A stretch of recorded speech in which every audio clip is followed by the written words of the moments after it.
Yellow మీడియాలో social మీడియాలో TDP అనుబంధం సంబంధించినటువంటి పత్రికలలో 700 కోట్ల కుంభకోణము,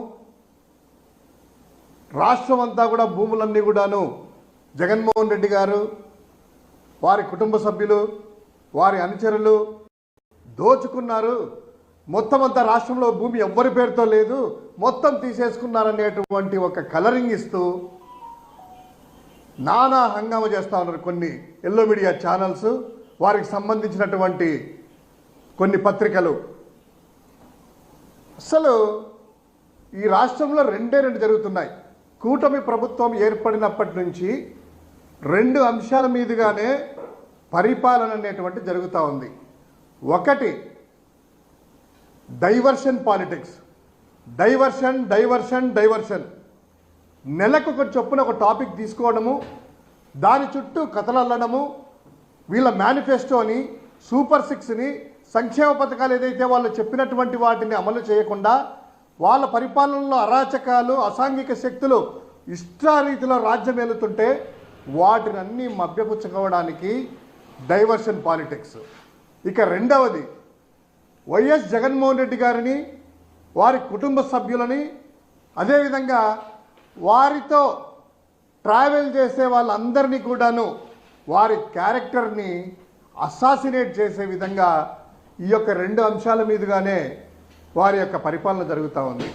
మనం చూసాం గతంలో మదనపల్లి ఫైల్స్ అని 1 నెల ఎత్తుకుంటారు, తిరుపతి లడ్డూలని ఒక ఫైల్ ఒక నెలలో, తర్వాత అదాని వ్యవహారం అని ఇంకొక నెలలో, తర్వాత ఆ విధంగా నెలకొకటి చొప్పున ఎత్తుకున్నారు. ఈ కొత్త సంవత్సరంలో మొన్న క్యాబినెట్లో క్లియర్ కట్గా తీర్మానాలు చేశారు. ఏంటివి?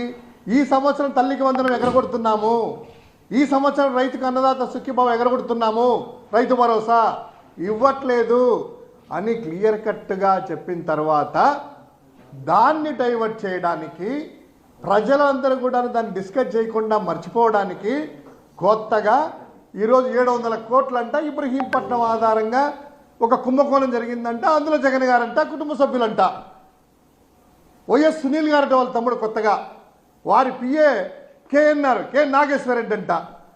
వీళ్ళందరూ ఎట్లంటే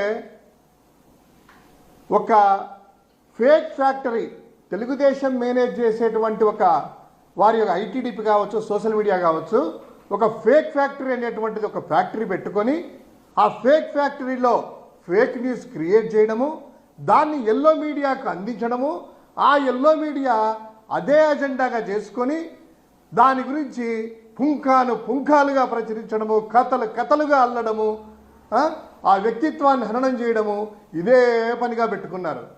అయ్యా 700 కోట్ల కుంభకోణం అంటున్నారు కదా, ఈ కుంభకోణంలో ఒక 2-3 ఛానల్స్ అయితే మరీ మితిమీరి, మరీ ఆవేశపడుతూ, మరీ ఎక్స్క్లూజివ్ అని, ఒక కథనాలని విచ్చలవిడిగా మీరు చేస్తున్నారు కదా. అందులో ఒక్క వాస్తవమైనా మీరు చూపిస్తారా? ఒక్క వాస్తవమైన దాన్ని నిరూపిస్తారా?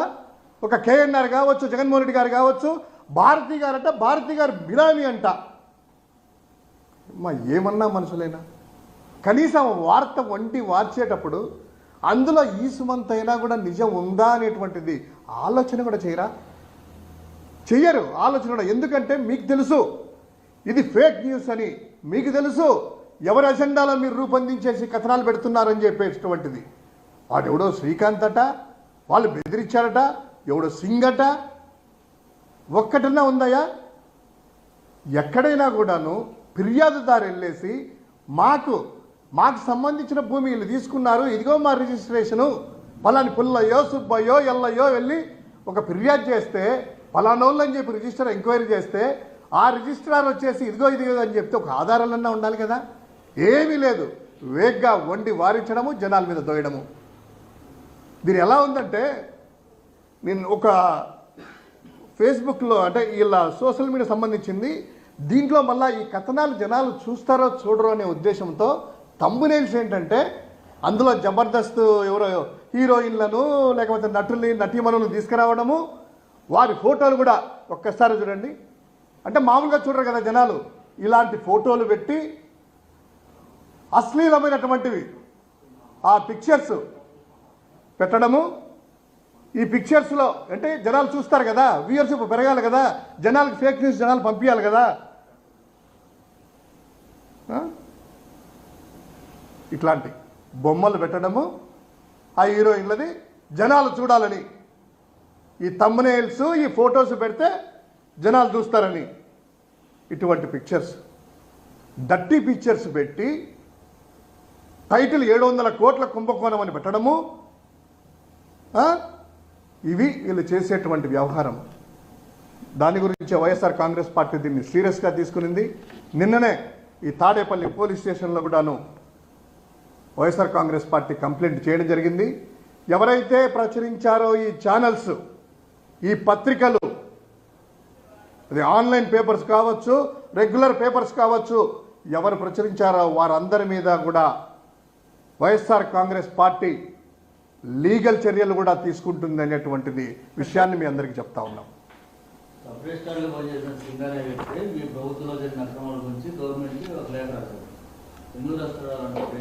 ఇప్పుడు సింగ్ అనేటువంటి వ్యక్తి వైఎస్ఆర్ కాంగ్రెస్ పార్టీ హయాంలో మేము అతన్ని పెట్టుకొని ఎన్ని చేస్తే అతని మీద ఏసీబీలు చేస్తుందా? అతని మీద ఆ యొక్క అవినీతి చేశాడని చెప్పి ప్రభుత్వం ఎవరైనా చేస్తారా? ఆ కథలు చూస్తే అర్థం కాలేదా?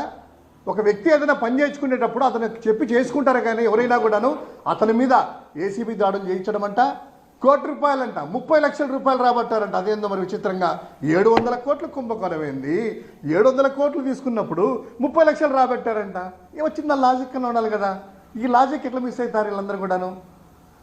700 కోట్లు ఎక్కడ, 30 లక్షలు ఎక్కడ?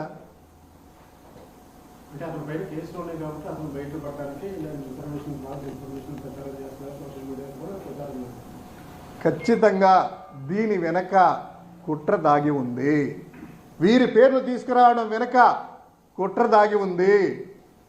కేవలము వైఎస్ కుటుంబాన్ని, జగన్మోహన్ రెడ్డి గారి కుటుంబాన్ని, సన్నిహితులని, వారి క్యారెక్టర్ని వీళ్ళు పుట్టినప్పటి నుంచి ఎల్లో మీడియా పుట్టుకతోనే వైఎస్ కుటుంబానికి వ్యతిరేకంగానే వాళ్ళ యొక్క వార్తలు చూస్తున్నాము, కథనాలు చూస్తున్నాము. ఈరోజు కూడాను వాళ్ళ సంక్షేమ పథకాలు ఎగరగొట్టాలి, జగన్మోహన్ రెడ్డి గారు నిందించాలి. ఏమున్నా కూడాను అబ్బో ఈ భూమి అంటే జగన్ గారు తీసుకున్నారట, జగన్ గారు ల్యాండ్ టైటిల్ యాక్ట్ నుంచి ఇదే చెప్పి చెప్పి చెప్పి అధికారంలోకి ఎట్లా ఒకటి వచ్చారు కదా. వచ్చిన తర్వాత చిత్తశుద్ధిగా పరిపాలన చేయండి అయ్యా, జనాలందరికీ తెలుసు ఇదంతా. జగన్మోహన్ ఎవరైతే అధికారులు కావచ్చు, ఈ ఎల్లో మీడియా కావచ్చు, ఇటువంటి ఫేక్ న్యూస్లు సృష్టించే వాళ్ళు కావచ్చు, ఫేక్ ఆధారాలు లేకుండా ఇన్ని చేసే వాళ్ళకి ఒకటే చెప్తున్నాము. జగన్మోహన్ రెడ్డి గారు చిన్న వయసే, ఈరోజు ప్రతిపక్షంలో ఉండొచ్చు, ఖచ్చితంగా అతనికి 20 నుంచి 25 సంవత్సరాల అధికారంలో మళ్ళీ రాబోతున్నాడు, 20 సంవత్సరాల అధికారంలో ఉంటాడు. ఎవరిని కూడాను వదిలిపెట్టేటువంటి ప్రసక్తే లేదు. ఇటువంటి తప్పుడు కథనాలు వండించే వాళ్ళని కావచ్చు, ఇటువంటి క్యారెక్టర్ అసాసినేట్ చేసే వాళ్ళని కావచ్చు, వదిలిపెట్టే ప్రసక్తే లేదు. చట్టపరంగా చట్టరీత్యా చర్యలు తీసుకుంటుంది.